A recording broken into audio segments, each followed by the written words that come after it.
नमस्कार दोस्तों, आप देख रहे हैं सरकारी जॉब भर्ती और मैं हूं हेमेंद्र साहू। दोस्तों, आज का जो टॉपिक देखने वाले हैं छत्तीसगढ़ का करंट अफेयर 2023 का है और यह जून 2023 का है। और इस टॉपिक पे हम लोग मोस्ट इम्पॉर्टेंट 10 क्वेश्चन को देखने वाले हैं, यानी कि 10 क्वेश्चन को देखने वाले हैं और 11वां प्रश्न आप लोगों के लिए होमवर्क रहेगा। क्यों कम लाता हूँ क्वेश्चन, ताकि अच्छे से विश्लेषण कर सकूँ, जानकारी अच्छे से मिल सके।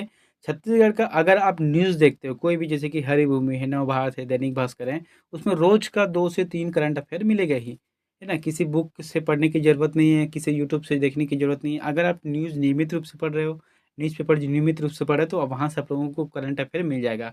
तो वही जो है न्यूज़पेपर का जो कठिन मुझे प्राप्त हुआ है या मैंने जो लिया है, वही सब करंट अफेयर के रूप में यहाँ पर मैं लाया हूँ। तो दोस्तों, अगर आप चैनल पर नए हो तो चैनल को सब्सक्राइब कर देना, बेल आइकन को ज़रूर दबा देना। इस वीडियो का फ्री पीडीएफ मैं आप लोगों को टेलीग्राम चैनल पे दे दिया हूँ, आप वहाँ से देख सकते हो। और टेलीग्राम का लिंक मैंने अपने डिस्क्रिप्शन बॉक्स में दे दिया है, आप उसको क्लिक करके सीधे तौर पर वहाँ पर जा सकते हो, ठीक है? अब जो है आप लोगों से कहना चाहता हूँ, जो लोग अभी जैसे कि हॉस्टल वार्डन का है या वर रक्षक का जो एग्ज़ाम दिलाने वाला है, तो यहाँ पर जो आप लोगों को कंटिन्यू जो एक सीरीज़ से रहेगा। तो उसमें ज़रूर आप लोग जुड़ना और वीडियो को देखना पूरी तरह से, कौन-कौन से क्वेश्चन आ रहा है, किस तरीके से क्वेश्चन आ रहा है, उन सभी को हम लोग देखने वाले हैं। तो चलते हैं वीडियो की तरफ। यहाँ पर पहला प्रश्न देखते हैं करंट अफेयर का, कि हाल ही में जारी आंकड़े के आधार पर छत्तीसगढ़ में पंजीकृत स्टार्टअप की संख्या कितनी है? तो पंजीकृत स्टार्टअप की संख्या कितनी है, आपको छत्तीसगढ़ में ये बताना है। तो इसका जो आंसर रहेगा 784 रहेगा, ठीक है? 784 स्टार्टअप है अभी छत्तीसगढ़ में नवंबर 2022 की स्थिति में। देख लेते हैं यहाँ पर क्या है, ये जारी किया गया है, ठीक है? सबसे पहली बात तो जो है केंद्र सरकार द्वारा जारी आंकड़े हैं, ठीक है? राज्य सरकार इसको जारी नहीं करता, केंद्र सरकार जारी करता है। तो आंकड़े के अनुसार पिछले साल यानी कि नवंबर 2022 तक देश में पंजीकृत स्टार्टअप की संख्या के मामले में महाराष्ट्र प्रथम स्थान पर है। तो महाराष्ट्र की कितना है? 13,519 है। जबकि कर्नाटक दूसरे स्थान पर है, जिनका है संख्या 8,881 है, और दिल्ली का है तृतीय स्थान, जो कि 8,636 स्टार्टअप है। और पूरे देश की बात किया जाए, हालाँकि पूरे देश का नहीं हुआ है, कुछ ही राज्यों को हुआ है, जैसे पूर्वोत्तर में सिर्फ़ असम बस का दिखाता है और बाकी का अलग-अलग है। तो इस दृष्टिकोण से देखा जाए तो छत्तीसगढ़ जो है 16वें क्रम पर आता है, जो कि कितना है अभी बताया था, 784 स्टार्टअप है। दोस्तों, स्टार्टअप मतलब होता क्या है, कि साझेदारी या अस्थायी संगठन के रूप में शुरू किया गया उस उद्यम या नए व्यवसाय को स्टार्टअप कंपनी या स्टार्टअप कहते हैं। स्टार्टअप मतलब होता है कि जैसे कि कोई हम व्यवसाय शुरू कर रहे हैं, ठीक है? कुछ टेक्निकल व्यवसाय शुरू कर रहे हैं या फिर ऐसे व्यवसाय कर रहे हैं जिसमें हम किसी को रोज़गार भी दे रहे हैं, नौकरी भी दे रहे हैं और उसमें खुद प्रॉफ़िट भी ले रहे हैं, तो ये क्या है? स्टार्टअप है। स्टार्टअप चाहे छोटे से हो या बड़ा हो, स्टार्टअप स्टार्टअप ही कहलाता है। तो उस आधार पे देखा जाए तो छत्तीसगढ़ में सिर्फ़ 784 स्टार्टअप कंपनियाँ मौजूद हैं। दूसरा प्रश्न देखते हैं, फसल एमएसपी दर में वृद्धि के साथ अब छत्तीसगढ़ में सामान्य धान का मूल्य कितना बढ़ गया है? बहुत अच्छा प्रश्न है। तो ये देखो, केंद्र सरकार की ये बढ़ाया हुआ फैसला है, ठीक है? केंद्र सरकार ने बढ़ाया है फैसला, मतलब इस चीज़ को। तो इसका जो आंसर रहेगा 2183 रुपये रहेगा। ये है सामान्य धान की फसल है। मैंने धान इसलिए लिया है क्योंकि केंद्र सरकार ने बहुत से फसलों पर बढ़ाया है, लेकिन छत्तीसगढ़ क्या है, कृषि प्रधान है, वो भी धान का। तो धान से प्रश्न ज़्यादातर पूछे जाते हैं, बाकी का उतना नहीं आता, लेकिन धान से सबसे ज़्यादा है, इसलिए मैंने यहाँ पर धान लिखा है। यहाँ पर देखे थे, केंद्रीय मंत्रिमंडल ने विपणन सत्र 2023-24 के लिए 7% तक से एमएसपी दर को बढ़ा दिया है, यानी कि न्यूनतम समर्थन मूल्य अब जो है 143 रुपये बढ़ गया है, ठीक है? पहले जो सामान्य धान, जैसे कि अगर हम बात करें तो सामान्य धान जो है 2,040 रुपये प्रति क्विंटल के हिसाब से बिकता था, लेकिन अब कितना बिकेगा? 2,143 रुपये के हिसाब से बिकेगा। उसी तरीके से जो ग्रेड A1 के धान हैं, जो पतला धान है, वहाँ पहले 2,060 रुपये में प्रति क्विंटल के हिसाब से बिकता था, अब जो है 2,203 रुपये प्रति क्विंटल के हिसाब से बिकेगा। तो ये जो है छत्तीसगढ़ के लिए फ़ायदा है।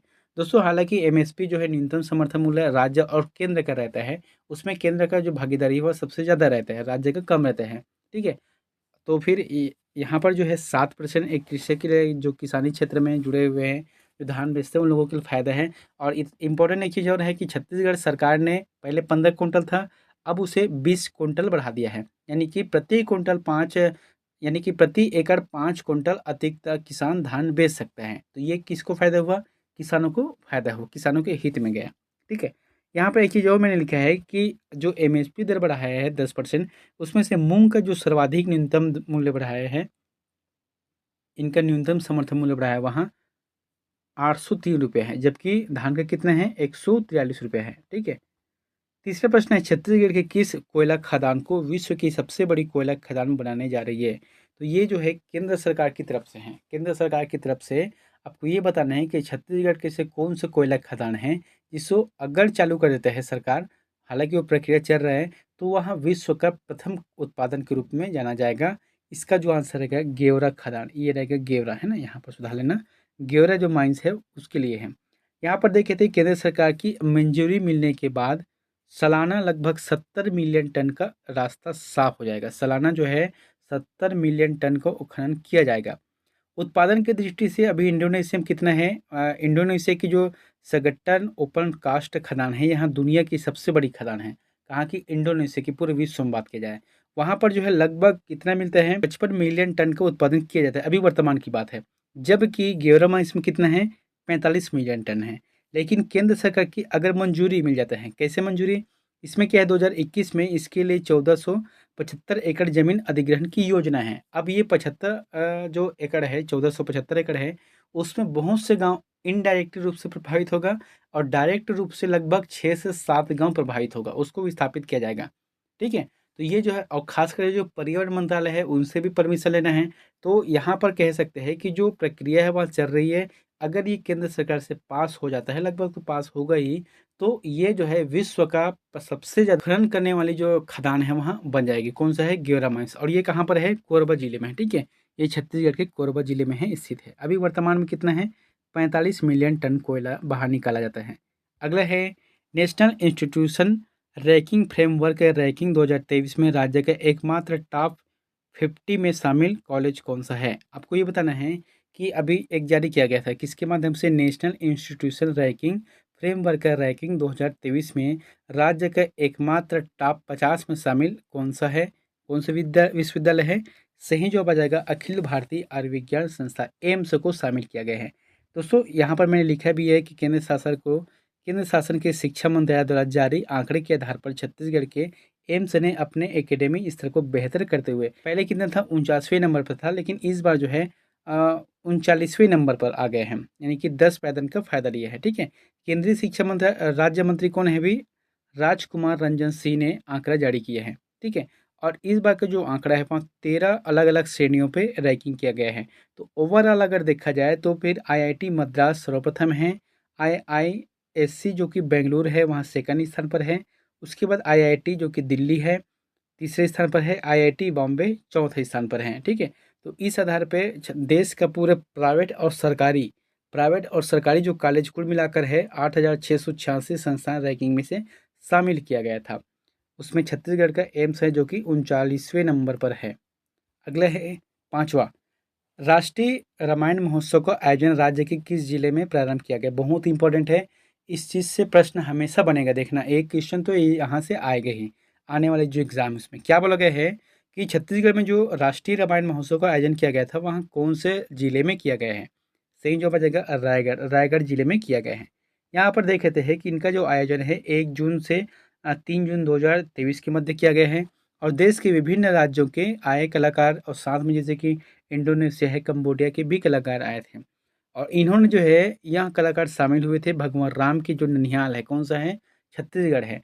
दूसरी बात यह है कि छत्तीसगढ़ का में जो जैसे कि राम का वनवास हुआ था उसमें 10 वर्षों का जो समय है वहाँ अरण्य कांड के रूप में जाना जाता है, जो कि छत्तीसगढ़ के एक हिस्से में आता है।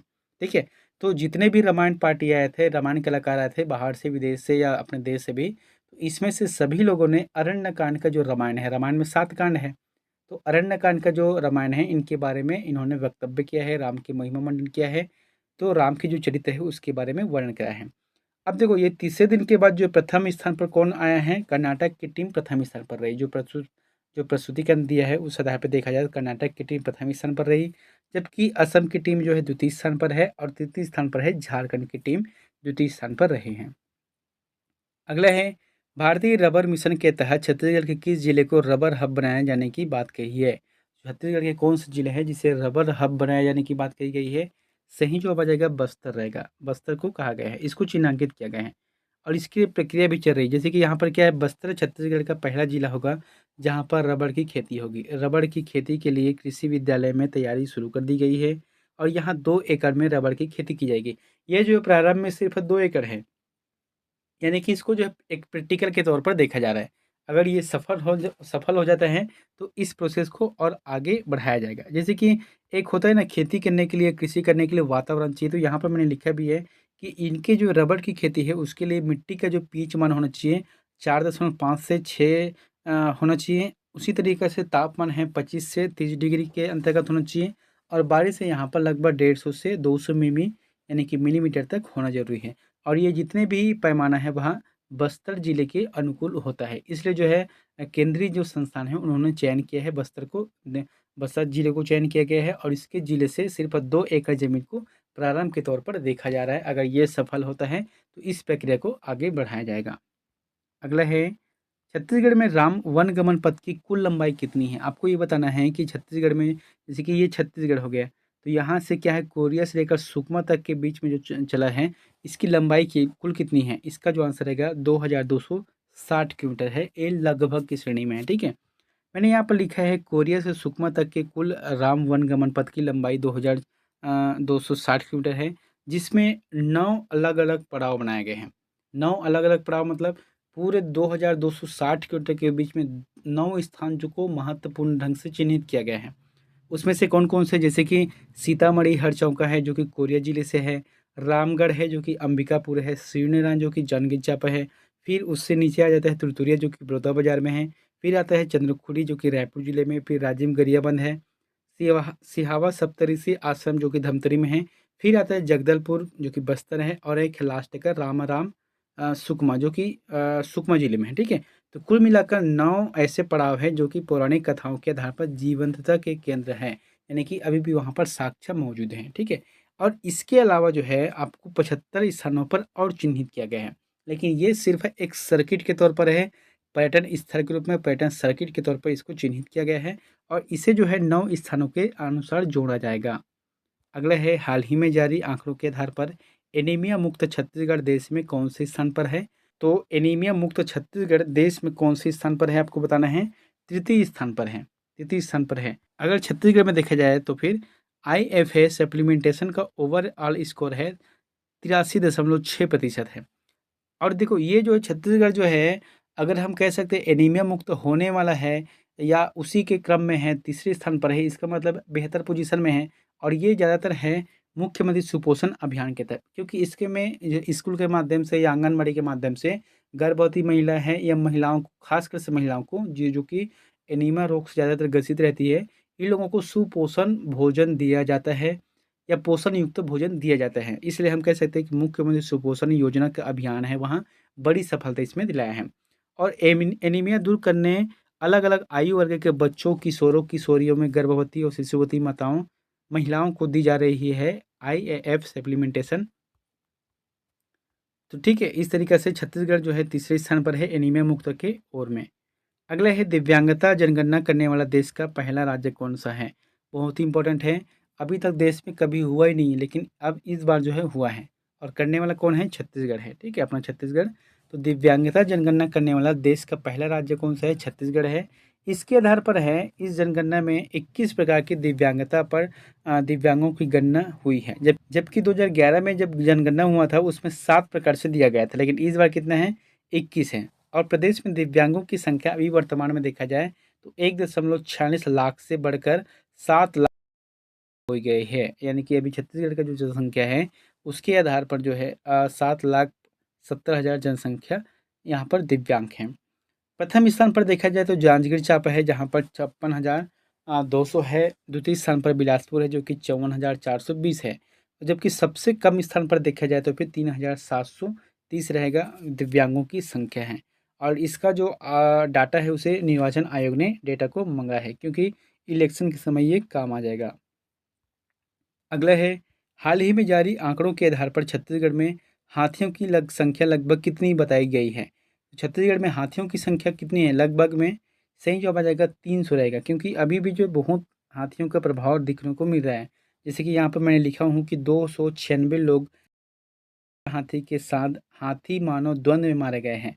यानी कि अभी तक जो हाथी और मानव का जो द्वंद्व हुआ है, लड़ाई हुआ है, उसमें 296 लोग मारे गए हैं, अब तक मारे जा चुके हैं, जिसमें से 66,582 घरों को नुकसान हुआ है और 5,047 अन्य संपत्ति को नष्ट किए जा चुके हैं, ये हाथियों ने किए हैं। और तमोर पिंगला अभयारण्य में 7 साल में हाथियों की जो संख्या है, पहले 22 था, अब यहाँ पर बढ़कर 70 हो गए हैं। जबकि लेमरू प्रोजेक्ट उत्तर और मध्य छत्तीसगढ़ में के 159 हाथियों के लिए सुरक्षित जोन होगा, ऐसे बताया गया है। इसलिए कह सकते हैं अभी छत्तीसगढ़ में वर्तमान हाथियों की संख्या लगभग 300 है। अगला है, छत्तीसगढ़ में खेलो इंडिया के तहत कितने सेंटरों का निर्माण की स्वीकृति दी है। तो खेलो इंडिया के तहत कितने सेंटरों का निर्माण किया जाएगा छत्तीसगढ़ में? 24 रहेगा। 24 कौन-कौन से देखे थे? राज्य के 24 जिलों में 3 चरणबद्ध तरीके से, 3 बार होगा इनका चरणबद्ध तरीका, है ना? इसमें सेंटर खोले जाएँगे और खेलो इंडिया प्रशिक्षण सेंटर खोलने के लिए खेल संचालनालय और साई के मध्य 25 मई को एमओयू हो गया है। एमओयू मतलब होता क्या है? हस्ताक्षर किया गया है, ठीक है? खेल संचालक श्रीमती श्वेता श्रीवास्तव है और भारतीय खेल प्राधिकरण के क्षेत्रीय निदेशक है विष्णु सुधाकर ने इनकी सहमति जताई है। जैसे कि कुछ मैं बता रहा हूँ आप लोगों को, नारायणपुर में मलखम है, रायपुर में वेट लिफ्टिंग का सेंटर खोला जाएगा, गरियाबंद में वॉलीबॉल का है, जसपुर और राजनांदगांव में हॉकी के लिए है। तो इस तरीके से 24 जो अलग-अलग जगह है उसको सेंटर बनाने की बात कही गई है। दोस्तों यहाँ पर लास्ट प्रश्न आप लोगों के लिए होमवर्क है, तो इसका आंसर प्लीज़ हमें कमेंट बॉक्स पर जाकर जरूर कमेंट करें। प्रश्न क्या है कि मिस वर्ल्ड प्रतियोगिता 2023 के 71वें संस्करण की मेजबानी कौन सा देश करने जा रहा है? बहुत अच्छा है और आज की ही न्यूज़पेपर में इसको दिया गया था। क्या बोला गया है कि मिस वर्ल्ड प्रतियोगिता 2023 के 71वें संस्करण की मेजबानी कौन सा देश करने जा रहा है? ऑप्शन है चीन, भारत, सिंगापुर, दक्षिण अफ्रीका। इन चारों में से जो भी ऑप्शन आपको सही लगता है तो प्लीज़ कमेंट बॉक्स पर जाकर जरूर कमेंट करें। मिलते हैं नेक्स्ट वीडियो में एक नई जानकारी के साथ। Thank you.